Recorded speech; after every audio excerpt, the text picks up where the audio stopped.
Parents, your teen has studied for the SAT for weeks and their score isn't going anywhere. Here's exactly why that's happening and exactly how to fix it. For those guys that don't know me yet, my name is Jared Wynn. I'm the founder and director of Geometry Guru's SAT Prep.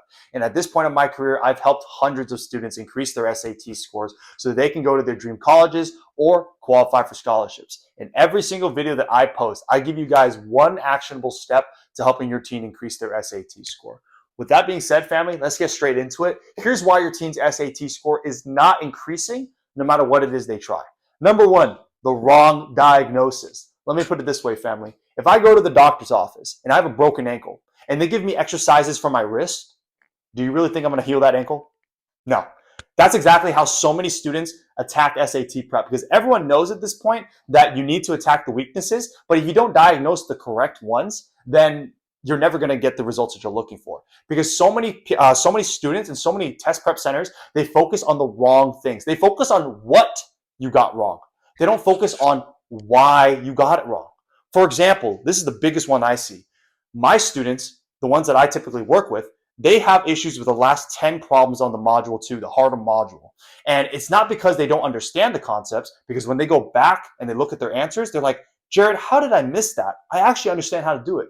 The reason for that is because they spent so long on the beginning portion of the exam. They turned those 30-second questions, the questions that you should have done in 30 seconds, they took 90 seconds on each one of those. So by the time they got to the last 10 problems on the module 2, they're burned out, they're tired, right? They do not have the steam that they need in order to finish that problem on time and demonstrate what they truly know, okay? But so many test prep centers and so many students, they'll just focus on those last 10 problems, even though they actually understand how to do it. That doesn't make any sense, because your true issue are those first problems in the beginning of the exam that you're spending 90 seconds on that should have taken you 30. Okay, so that's one example of how a wrong diagnosis can completely derail your SAT prep, because now for the next 12 weeks, you're just working on the wrong things. And you're like, why am I not improving? It's because you already knew how to do those things to begin with, okay?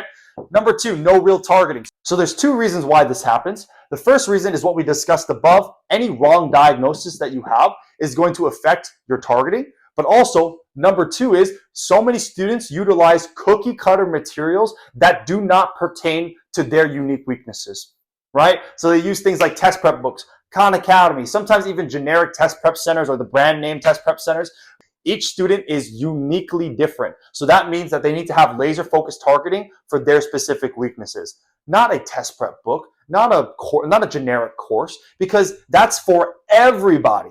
And if it's for everybody, it's for nobody, right? Because it doesn't actually help any one particular person, okay? So number three, too easy diagnostic or too easy tests, okay? So many students, right, they use the Blue Book exam, right? And they get like a great score, and then they go into the real thing, and they're like, hey, I've got a 1,500 on the Blue Book exam, I'm gonna get a 1,500 on the real thing. But then they go into the test, and they realize it's harder than anything they've ever done before, and then they just end up bombing it, right? Because they use tests or they use materials when they're practicing that are just way too easy, right, in comparison to the real thing. Let me put it this way. If that test that you take 12, 16 weeks from now, if that is the hardest test that you've ever seen, or those are the hardest problems you've ever seen, you did not prepare correctly. So that's why we use harder materials that simulate a much more difficult testing environment than the actual thing. So by the time they take the real thing, they're just like, hey, I've done this a million times. This feels like nothing to me, okay? And last reason why so many students don't get the results that they're looking for, no matter what it is they try, is that they have no real guidance. So yeah, they know what their weaknesses are, or they know that they need to practice their weaknesses, but an expert isn't around them to diagnose those weaknesses for them and help them actually navigate that process of turning those weaknesses into strengths. So if you don't have someone that knows what they're doing, and if you don't have someone that actually knows the test like the back of their hand, then no matter how much practice you do on your own, you're going to waste a lot of valuable time. Let me put it this way, family. Would you rather keep on doing it by yourself, hoping that your results will be different, right? Wasting potentially hours of your time and so much of your energy just to get nowhere? Or would you rather be with an expert who knows what they're doing and has helped hundreds of students before your child?